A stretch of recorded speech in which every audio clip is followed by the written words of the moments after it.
जिंदगी यहां जिंदा लाशों के ढेर में शमशान है। तमाम जलने वालों में आज अपनी क्या पहचान है। हजारों की तादाद में ये जल रहे हैं जैसे सुबह के आलम में शाम जल रहे हैं। जलने वाले वाकिफ है कि जलना एक बहाना है।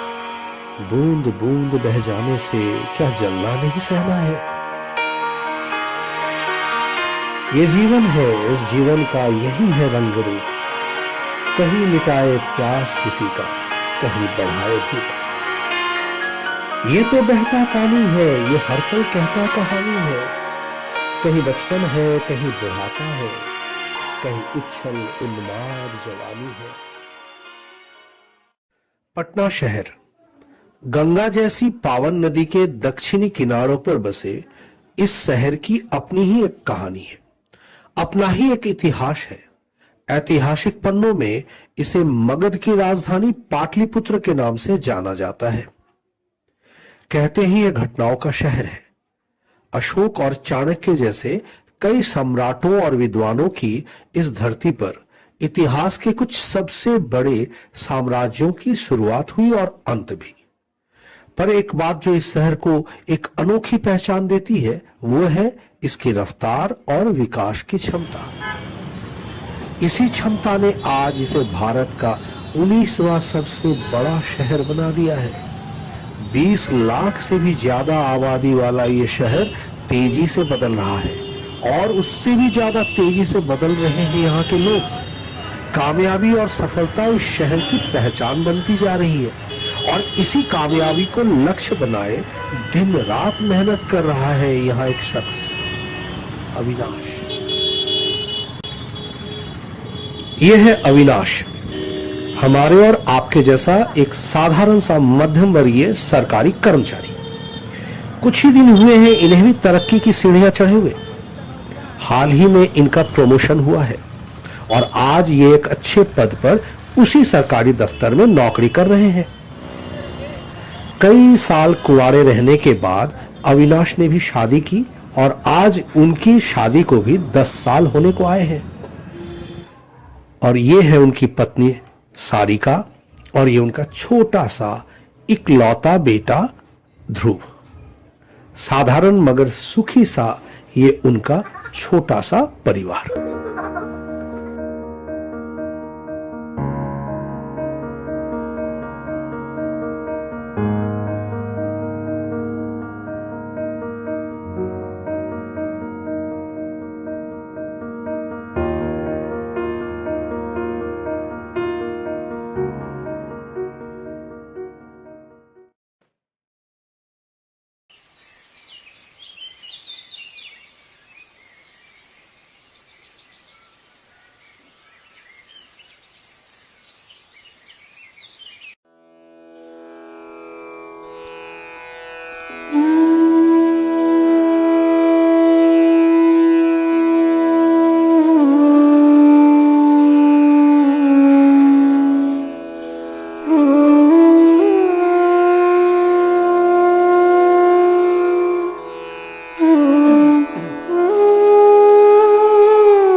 सारिका, हाँ आई।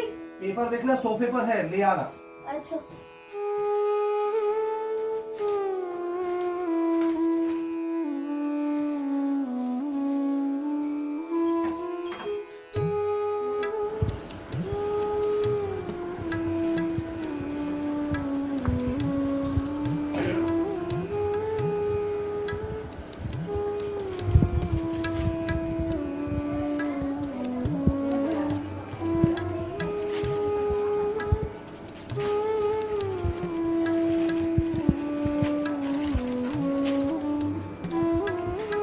सारिका, हाँ आई।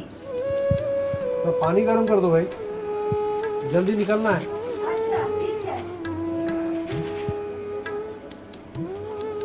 और ये ध्रुव कहाँ है, नहीं देख रहे हैं? खेल रहा है नीचे। क्यों, आज स्कूल नहीं है? आज सेकंड सैटरडे है ना।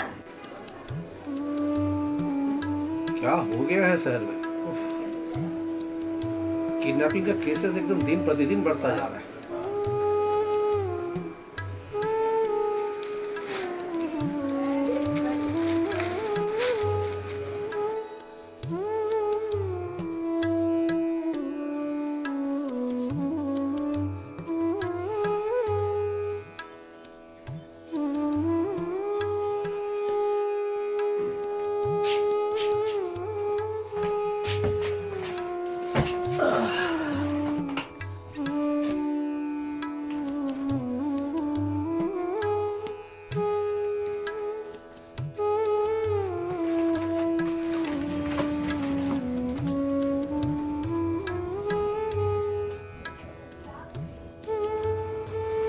सारिका, हाँ आई।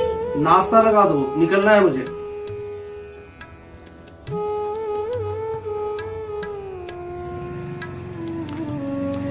हाँ नाश्ता लगा दो, मुझे निकलना है। ठीक है लगा दूंगी। तुम कहीं निकल रही हो क्या? हाँ ध्रुव को लेके थोड़ा मार्केट जाना। ठीक है, नाश्ता ले। अच्छा था तुम्हारा आलू के पराठे।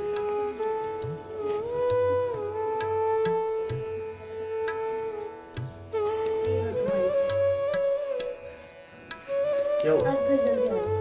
मैं रोज आता हूँ। तुम्हें पता भी है आज कौन सा दिन है? आज तो बुधवार है ना? छोड़ो रहने दो ना, कुछ बोलो। क्यों, क्या हुआ तुम्हें? सोचो। हमारी शादी के 10 साल हो गए, यही ना? देखो चेहरे पे कितनी मुस्कुराहट आ गई, हाँ? लंबी से स्माइल। ठीक है, तो मैं चलता हूँ, शाम को मिलते हैं जल्दी। ठीक है, ओके बाय। ऑफिस से ही कॉल हो। लगता है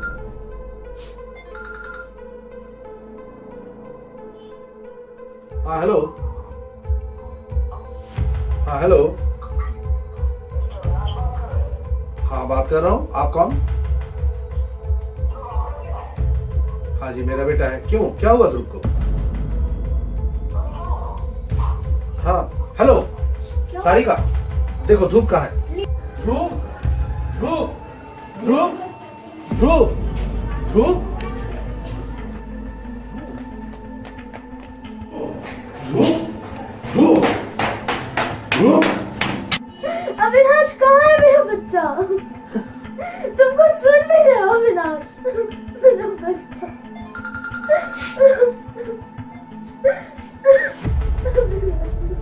हेलो, हेलो, कौन बोल रहे हो तुम? बच्चा कौन बोल रहे हो तुम? दो मैं बात करती हूँ। मुझे मेरा बच्चा चाहिए अविनाश। मुझे मेरा बच्चा चाहिए। भाई क्या दुश्मनी है, मुझे बताओ, तुम्हें क्या दुश्मनी है मुझसे? कहाँ है मेरा बेटा? मुझे, मैं बात करूंगी। मुझे मेरा ध्रुव चाहिए अविनाश। हेलो, हेलो, मुझे हेलो, हेलो। अविनाश क्या दुश्मनी है उसकी हमसे? पता नहीं, अब मुझे देखो ऑफिस जाने को कहा है। अविनाश मुझे मेरा ध्रुव चाहिए। मुझे मेरा बच्चा चाहिए अविनाश। मैं ले आऊंगा, मैं ले आऊंगा।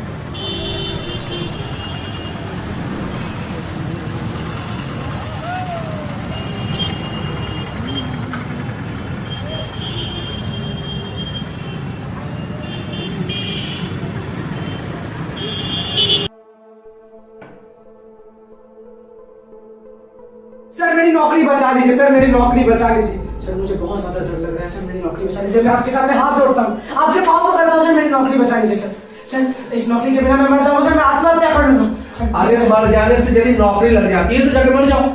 ये सरकारी नौकरी इतनी आसानी से नहीं मिलती है।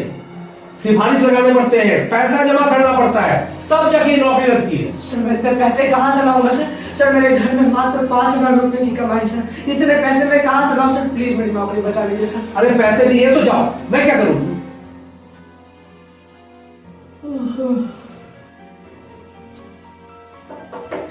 मैं अंदर आऊं? नमस्ते सर। नमस्ते। सर आपकी तबीयत तो ठीक है, कोई चिंता की तो बात नहीं? हाँ? नहीं,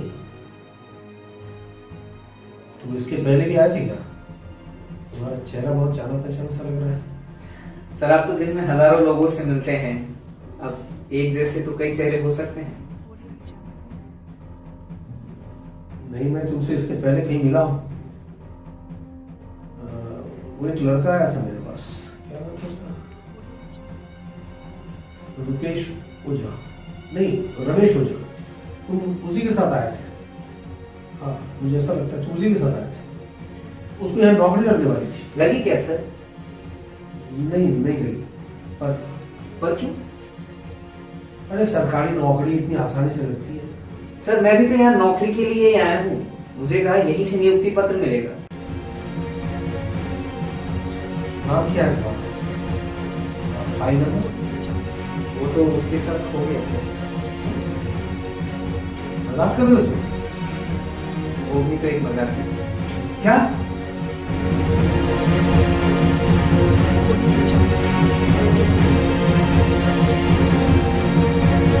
नाम क्या?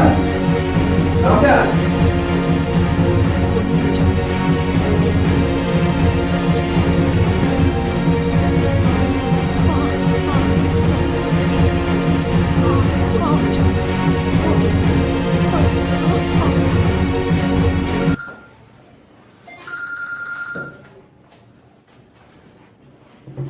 Hello hello.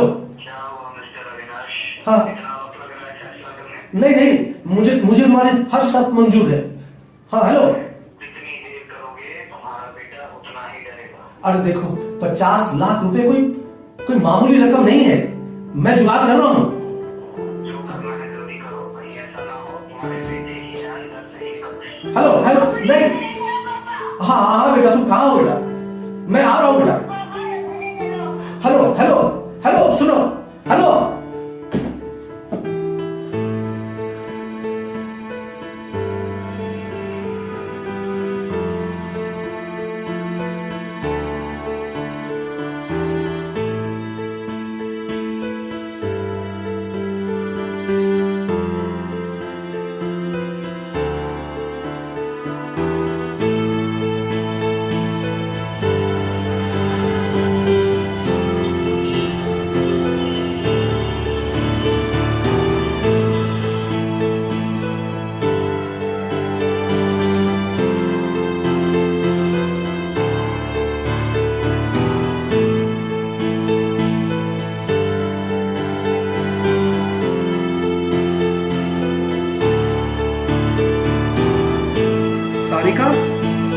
सारिका हाँ, हाय हाय जो।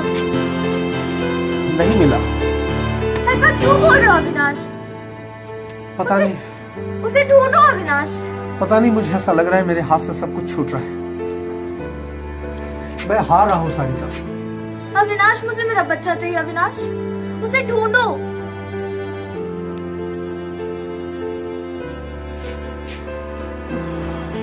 क्या होगा अविनाश? मुझे मेरा बच्चा चाहिए अविनाश, मैं मर जाऊंगी। सारिका मैं पिता हूँ उसका, मुझे भी फिक्र है उसकी, मगर मैं क्या करूं?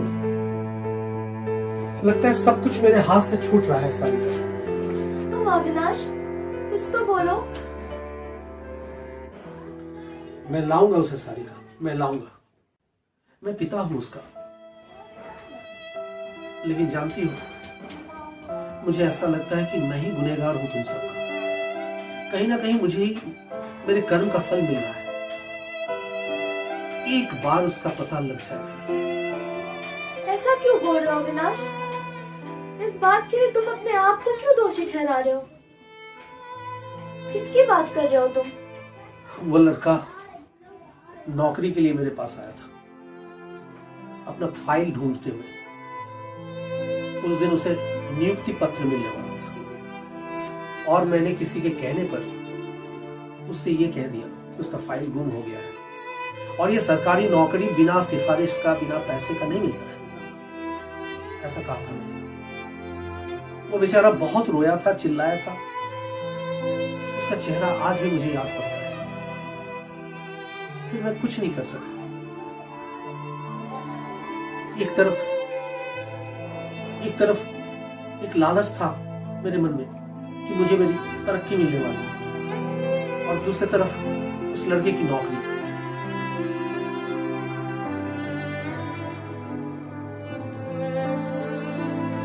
फिर बाद में पता चला वो लड़का खुदकुशी कर लिया, मर गया। तब से लेकर आज तक मैं अपने आप को माफ नहीं कर पा रहा हूं सर। मैं उसके घर गया था, उसका एक भाई था, उसके माँ बाप से मैं मिला, उसके भाई से मैं आंख नहीं मिला पा रहा था और यकीन करो मैंने उनके चेहरे देखे थे, काफी दर्द था उसके चेहरे पे जो आज भी मुझे सताता है। लेकिन फिर जब मैं दूसरे दिन उसके घर गया, वो लोग वहां से चला गया था और आज तक मैं उसे ढूंढ रहा हूं। मुझे पता नहीं, वो मुझे नहीं मिल रहा है और मुझे आज ऐसा लग रहा है कहीं ना कहीं मुझे अपने ही कर्म का फल मुझे मिल रहा है। इसलिए मैं कह रहा हूं कि एक बार वो लड़का मुझे मिल जाए, उसका भाई मुझे मिल जाए, मैं ध्रुव को घर ले आऊंगा सारिका, मैं ध्रुव को घर ले आऊंगा।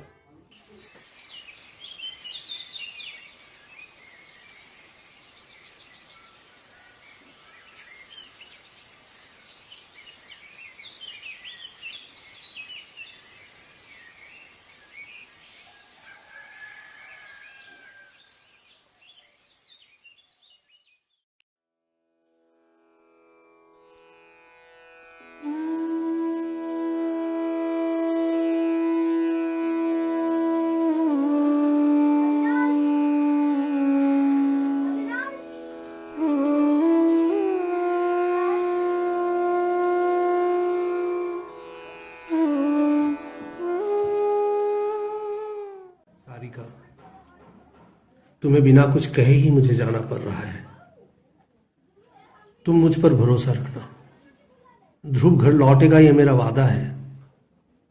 तुम सो नहीं रही थी, बस सुबह होने को ही आया था जब तुम्हारी आंखें लगी, इसलिए मैं तुम्हें जगाया नहीं। मैं पूरी रात जागता रहा। ध्रुव की वो मासूम आवाज मेरे कानों में गूंजती रही। अब मुझसे रहा नहीं जा रहा था। बस इसे इत्तेफाक कहो कि तुम्हारे आंखें लगने की कुछ ही देर में उसका फोन आया। मेरा शक सही था, इस हालात का जिम्मेदार मैं हूं। उसने मेरे साथ एक सौदा किया। मैं अपने आप को कानून के हवाले करने जा रहा हूं और ऐसे भी तो कहीं ना कहीं उसके मौत का जिम्मेदार मैं भी हूं। ध्रुव घर लौट आएगा, घबराना नहीं, खुद को संभालना और हाँ, अपना और ध्रुव का ख्याल रखना। मैं प्रायश्चित कर जल्द ही घर लौटूंगा, ये मेरा विश्वास है। आज जिंदगी ने मुझे बहुत बड़ी सीख दे दी है सारिका। देखना सब कुछ सही हो जाएगा।